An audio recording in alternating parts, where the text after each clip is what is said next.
जय हिंद, जय भारत, जय श्री राम। आप सब भारतवासी, आप देख रहे हो कुछ वर्षों से धर्म के नाम पर बहुत से संप्रदाय चल रहे हैं, नए नए उत्पन्न हो रहे हैं, जो कि विशेषकर ये है कि हम अध्यात्म को प्रचार कर रहे हैं, भारतीय सभ्यता संस्कृति के उत्थान के लिए हम काम कर रहे हैं। लेकिन वास्तव में अंदर से किसी के अंदर वास्तविकता है नहीं। इस प्रकार से हम कहते कारण है, उसका ये कारण है, हम बता रहे हैं। देखो, भारतीय सभ्यता संस्कृति का उत्थान का कार्यक्रम हो, यह अध्यात्म का विषय हो, ये सभी के सभी प्राचीन काल में, आज जो बहुत ज़्यादा दिन नहीं, 1835 के पहले ये विद्यालय के अंदर सब कुछ बताया जाता था, ज्ञान दिया जाता था। और अध्यात्म जो है, उस समय तो ये जो है कि बचपन में 5 से 8 वर्ष के आयु तक के बच्चों को ये अनिवार्य था कि यह अध्यात्म विद्या बच्चों को 5 से 8 वर्ष के आयु के अंदर अंदर ही दे दिया जाता था। और आज के जैसे वह विद्यालय नहीं था जो गुरुकुल कहा जाता था। वो विद्यालय आज के जैसा नहीं था कि बेटा सुबह जाओ और शाम को वापस आ जाओ, 10 बजे जाओ, 4 बजे शाम को, 5 बजे शाम को घर वापस आ जाओ। ऐसा नहीं था। वो बच्चे विद्या अध्ययन करने तक उसी गुरुकुल में ही, यानी उसी विद्यालय में ही रहा करते थे। वो आवासीय विद्यालय हुआ करता था, वहाँ सारी सुविधाएं रहती थी। जैसे आप सबको एक मोटा मोटी उदाहरण दे दूं, जैसे नालंदा विश्वविद्यालय में इतिहास से पता चलता 1000 केवल शिक्षक थे और उस समय में केवल 10,000 बच्चे थे, यानी 10 बच्चे के पीछे एक शिक्षक हुआ करते थे। तो बताओ कितनी अच्छी शिक्षा मिलती होगी। इतने जहाँ शिक्षक हैं और इतने कम संख्या में बच्चे हैं, आज तो लाखों अगर बच्चे हैं तो वहाँ 1000 शिक्षक होंगे। ये स्थिति दिखाई दे रही है। अरे 100 बच्चों के पीछे एक शिक्षक, और उस समय 10 बच्चों के पीछे एक शिक्षक हुआ करते थे। तो देखो, ये बचपन में अध्यात्म विद्या जो गुरु देते थे, उसमें ये था कि वहाँ अपने हिसाब से बच्चों को ऋषि महर्षि जो हुआ करते थे, उनका ऋषि महर्षि कहते, वो शिक्षक थे। जैसे महर्षि संदीपनी और ये क्या कहते, महर्षि वशिष्ठ, भारद्वाज इत्यादि जो ऋषि थे, ये शिक्षक का भी कार्य किए। इनके नीचे बहुत से शिक्षक यानी ऋषि रहे होंगे, शिक्षा देने वाले। लेकिन वहाँ क्या है कि अपने हिसाब से समय से जगना और उनको जगने सोने का सब समय होता था। आज तो मनमानी है, बच्चा जब मर्जी हो तो सोए, जब मर्जी हो तो जगे। ऐसा उस समय नहीं था। और घूमने फिरने का भी कोई आज के जैसा नहीं था कि ये बच्चा इधर उधर भ्रमण कर रहा है। नहीं, उनका क्षेत्र था कि इसी गुरुकुल के अंदर ही। वहाँ देखो, उस समय गुरुकुल जो है जंगलों में होता था, पहाड़ों में होता था। और वहाँ क्या है कि लकड़ी भी उपलब्ध है, जड़ियाँ भी उपलब्ध हैं, और सबसे बड़ी बात है कि शीतल वातावरण और शांत वातावरण में बच्चे रह कर के शिक्षा ग्रहण करते थे। आज तो है शहरों में है, जहाँ कोलाहल है, वहाँ का वातावरण शुद्ध नहीं। कैसे हो सकता? मान लो आवासीय विद्यालय है, आवासीय विद्यालय, लेकिन वहाँ का वातावरण शुद्ध नहीं है, कोलाहल है, तो बच्चों का विकास कैसे होगा? बच्चों के दिमाग का विकास नहीं हो सकता है। शुद्धि नहीं, अच्छे ढंग से शुद्धियाँ नहीं आ सकती है। इसलिए पहले जो है जंगलों में, पहाड़ों में, एकांत में, जहाँ जंगल नहीं है, पहाड़ में, वहाँ एकांत निर्जन जगह में गुरुकुल हुआ करता था। बहुत बड़े अच्छे बगीचे हुआ करते थे। हर तरह की जो है जड़ी बूटियों का वहाँ व्यवस्था रहता था, कहीं भी हो, कारण कि वहाँ औषधियों का भी कार्य होता था। औषधि का पूर्ण बच्चों को ज्ञान दिया जाता था। तो देखो आज व्यवस्था है नहीं, और ये जितने धर्म प्रचारक हैं वो व्यवस्था नहीं बनाना चाहते। कारण कि अगर वैसा व्यवस्था बन जाए, एक एक संस्थाएं ऐसे ऐसे हैं कि चाहे तो 1 साल के अंदर अंदर प्रत्येक गांव में, भारतवर्ष के प्रत्येक गांव में 6.25 लाख गांव है लगभग, इन 6.25 लाख गांव में चाहे तो 1 साल के अंदर अंदर हर गांव में गुरुकुल खोल दें, और इसमें समाज सहयोग भी अच्छा करेगा। लेकिन ये दुष्ट नालायक मुंह से तो अभद्र शब्द निकल रहा है इनके प्रति।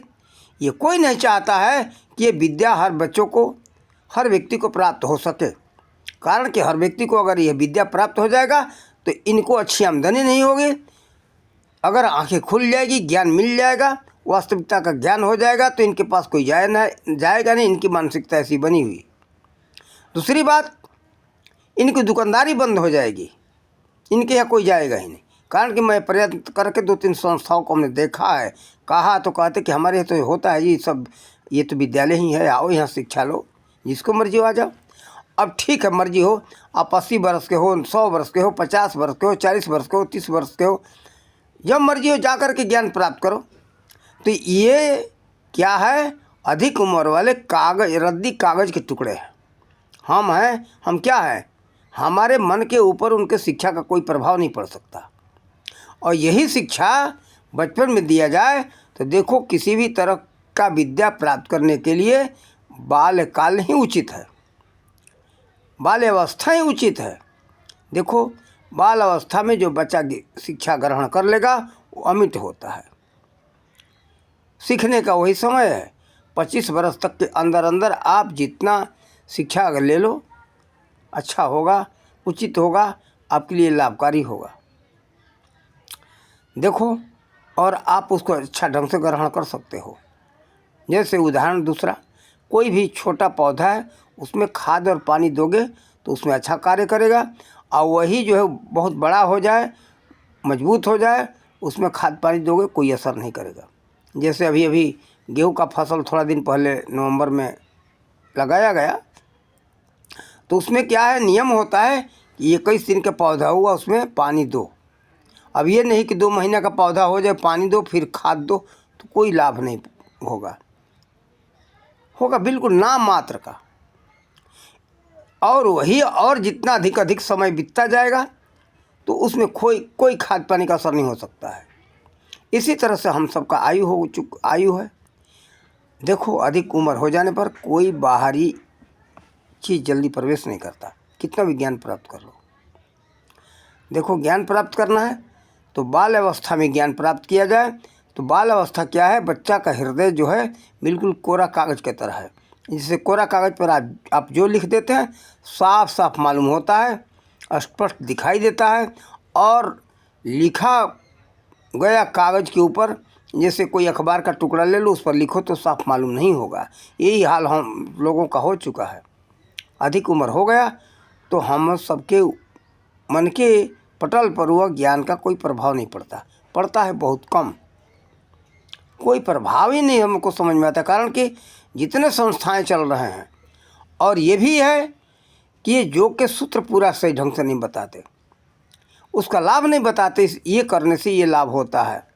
देखो जब तक उसका लाभ नहीं मालूम होगा उसमें लोग रुचि नहीं लेंगे, उसका महत्व नहीं मालूम होगा तो कोई रुचि नहीं लेंगे, अरुचि नहीं लेंगे तो उनके अंदर वो असर होगा नहीं, उस पर कोई ध्यान देगा नहीं।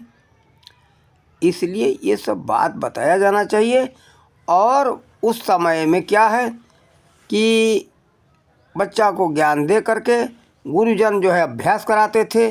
सुबह जगे, फिर शौच क्रिया करके निवृत्त हुए, उसके बाद बैठ जाओ, जो है अपना भगवान का पूजन करो, आरती करो, आरती पूजन करके बस बैठ जाओ ध्यान में। ध्यान करो, सुमिरन करो। ध्यान सुमिरन में जो क्रियाएं हैं, और साथ ही आसन और प्राणायाम पर भी बल दिया जाता था। आज तो बहुत जो संस्थाएं चल रहे हैं तो कोई आसन प्राणायाम ही बता रहा है, बस उसी को योग कहा था। लेकिन ये योग नहीं है। योग का मतलब है मन को परमात्मा में जोड़ना, उसका नाम है योग। अब आसन कोई जैसे रामदेव जी के इस संस्था चल रहा है, इसमें कहते योग योग योग योग योग नहीं है, ये तो आसन है। आसन प्राणायाम कर, हाँ ये शरीर के लिए बहुत बड़ा लाभकारी है। और रामदेव जी ये भी जो कर रहे हैं बहुत बड़ा अच्छा कार्य कर रहे हैं जनहित के लिए। और इनका तो बल्कि हमें बहुत अच्छा लगा, ये गुरुकुल भी खोले इन्होंने। गुरुकुल में सभी विद्याएँ दी जाती है और संस्थाओं के हिसाब से बहुत रामदेव जी का बहुत काम मुझे अच्छा लगा। और सभी जगह जगह उनका तो योजना है हर गांव में गुरुकुल खोला जाए, तो ये बहुत अच्छा है, ऐसा होना चाहिए। और उस गुरुकुल में बच्चों को सभी तरह की विद्याएं दी जाए, उसी में है अध्यात्म विद्या भी सम्मिलित रखना चाहिए, तभी जाकर के हमारे समाज का विकास हो सकता है। और लोग राष्ट्रवादी होते हैं, भागवत भक्त होते हैं, ये नहीं कि आजकल तो सुनिए, जैसे कि हमने संस्कृति के विषय में कहा, संस्कृति के विषय में कहा जाए तो बच्चे क्या समझ, केवल नाचना गाना, ये संस्कृति नहीं है। नाचना गाना था तो उसका अंग था, अश्लील नहीं था। आज के जैसे नाचना गाना क्या बन गया, अश्लीलता फैलाया जाता है, लड़का लड़की नाचते हैं, एक साथ पढ़ने का भी व्यवस्था है, ये उचित नहीं है। गुरुकुल में पहले गुरुकुल लड़कियों का अलग था, लड़कों का अलग होता था, सभी एक साथ नहीं पढ़ते थे। आज एक साथ पढ़ने का नतीजा क्या है, ये भ्रष्टाचार, ये जो है पता नहीं किस देश का प्रथा है, इसके विषय में हमें पूरी जानकारी नहीं है, लेकिन हमारे भारत में नहीं था। लड़का लड़की का गुरुकुल अलग होता था, लड़की का शिक्षक शिक्षिका अलग होती थी और बच्चों के शिक्षक अलग होते थे। महिला होती थी बच्चियों का शिक्षक, और लड़कों का तो लड़के में पुरुष ही होते थे। तो देखो ये सारी व्यवस्थाएं जो हमारे प्राचीन काल में ऋषि महर्षियों ने जो बनाया था, जन कल्याण के लिए बनाया था, उस पर हम सबको आना चाहिए। और भारतीय सभ्यता संस्कृति बहुत ऊंच कोटि की थी, और संस्कृति शब्द कैसे बना ये लोगों से पूछा जाए तो ये भी नहीं बता सकते।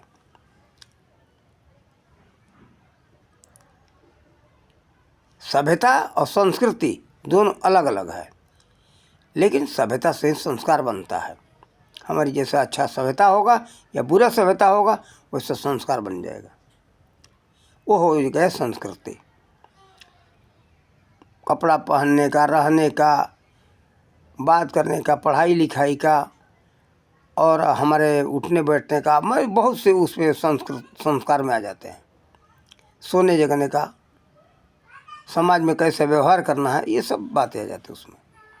तो संस्कार के ऊपर निर्भर को उसको कहते संस्कृति। तो देखो उसमें सब कुछ आ गया, सीखने का, जीतने, सब कुछ, कोई बाकी नहीं रह जाता। तो संस्कृति हमारी जो रही, सभ्यता रही, भारत को ऊंच कोटि की रही, वैसा विश्व में किसी देश की संस्कृति का पता नहीं चल रहा है। तो हम ये कहेंगे कि ये जितने संस्थाएं चल रहे हैं, इसमें ये भी हम देख रहे हैं, हमारा एक तो मूल बात हम देख रहे हैं, दिमाग से निकल रहा है, ये क्या करते, पूजा पाठ करवाना, चढ़ावा कराना, और दूसरी बात दान दक्षिणा का व्यवस्था बनाए रखना। सब लोगों का महीने के हिसाब से पर्चियाँ कट रही हैं कि आप इस संस्था के शिष्य हो या इस संस्था में शामिल हो तो हर महीने जो इतना दान दो। तो क्या है ये, एक दुकानदारी चल रही है इन सब की, ये उचित नहीं है। और उचित ढंग से ज्ञान का प्रचार ये लोग नहीं करना चाहते, करते नहीं। तो इस पर ध्यान दे, समाज समझे और समझ बूझ करके कहीं किसी संस्था में जाए। हम ये नए वाले के ही नहीं कहते, जो पुराने हैं संस्थाएं, उन लोगों का भी यही हाल है। भले वो रसीद नहीं काटते, हर महीने का अलग अलग हिसाब है उनका, लेकिन दान का तो प्रथा है। वो भी ज्ञान के प्रचार पर ध्यान नहीं दे रहे हैं। और बहुतों को तो जितने प्राचीन ये पुराने जो संस्थाएं हैं, त्यागी, बैरागी, सन्यासी, उदासी, दिगंबर, जितने ये सब कहते, नाथ हो चाहे कोई भी हो, ये सब लोगों के पास देखते वो अध्यात्म विद्या है ही, ये देंगे क्या। अध्यात्म केवल जो है पढ़ने लिखने का विषय नहीं है, जाकर के पूजा कर लिए मंदिर में, अध्यात्म पूरा हो गया, इससे नहीं होता है। अध्यात्म एक विद्या अलग ढंग का ही है वो। अब ये इस वीडियो में हम खोल करके समझा करके कितना बताएंगे, नहीं बता सकते। बताएंगे तो भी समझ में नहीं आएगा। अध्यात्म विद्या एक प्रयोगात्मक विद्या है, प्रैक्टिकल विद्या है वो, जो आत्मा को पहचानने का है, आत्मा देखने का विषय है, सुनने का विषय है, चखने का विषय है, नाम है उसका, सुमिरन करने का विषय है। आत्मा का नाम परमात्मा का नाम में कोई अंतर नहीं, एक ही नाम है, कारण कि दोनों एक ही है। आत्मा कहो या परमात्मा कहो, आत्मा जैसे उसका अंश हो गया जीव, और परमात्मा हो गया वह शिव, सर्वव्यापक शक्ति। तो इसीलिए कहा कि ईश्वर अंश है, जीव अविनाशी। तो नाम रूप दोनों का एक ही है। उस नाम को जान करके सुमिरन करो, ध्यान करो, रूप का ध्यान करो, नाम का सुमिरन करो। तो ये प्रयोगात्मक विद्या है ये। तो गुरुजन सब जो है कि बच्चों को प्रयोग कराते थे, अभ्यास कराते थे गुरुकुल के अंदर, वो विद्या होना चाहिए, तभी जाकर के वो अध्यात्म पूरा होगा। ये अध्यात्म के नाम पर जो है समाज में हर जगह ये दुकानदारी खुली हुई है।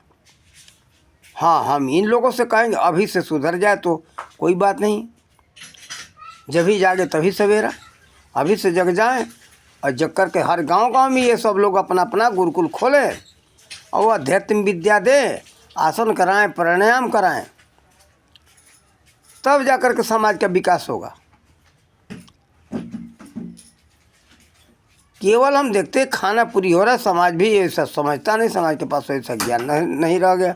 हमें क्या उचित अनुचित समझते नहीं, क्या हमें लेना चाहिए।